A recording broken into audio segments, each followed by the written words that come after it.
Yung makadampot ka ng 10 piso sa daan, aba, may pangbuko juice na ako. Swerte. Sa buhay, ang pikon laging talo, di ba? Dapat cool ka lang, easy ka lang, relax ka lang. Huwag masyadong high blood dahil yan din ang papatay sa'yo. Huwag magtatanim ng puot at galit sa kapwa. At ang importante, marunong tayo rumispeto sa ating kapwa-tao. Ayan, magmerienda muna tayo kasi malayo-layo. Yun. Yung plain lang. Yan. Yung nadampot kong 10 pesos, bibili ko na ng buko juice. Plus 15 ito, mutik yun. Baka mag-collapse ako.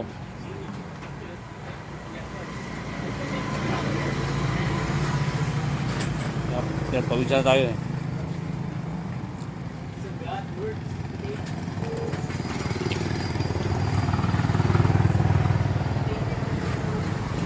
Akamuts.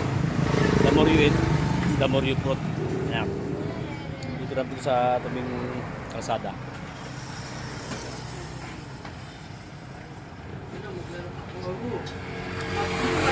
Oh.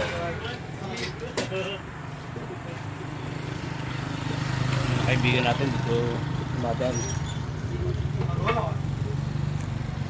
After this, takbo na naman tayo. So,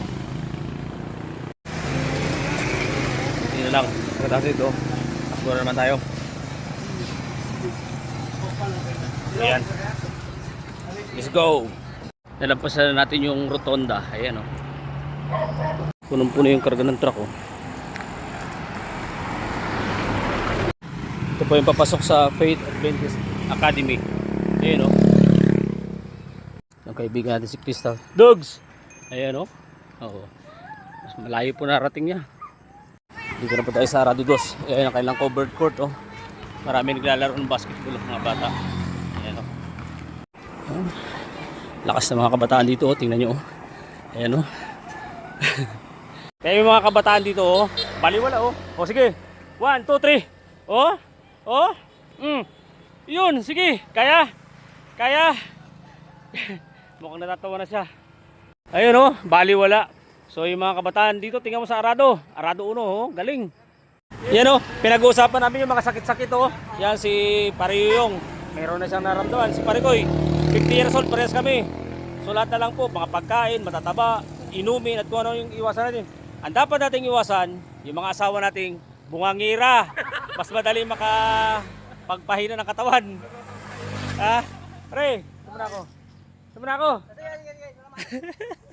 Arado 1. Kaya po yung Taytay West Elementary School. Yan o. Kabila. Ayan, nandito po tayo sa Arado 1. Balik na po tayo. Medyo paggabi na. Padilim na kaya.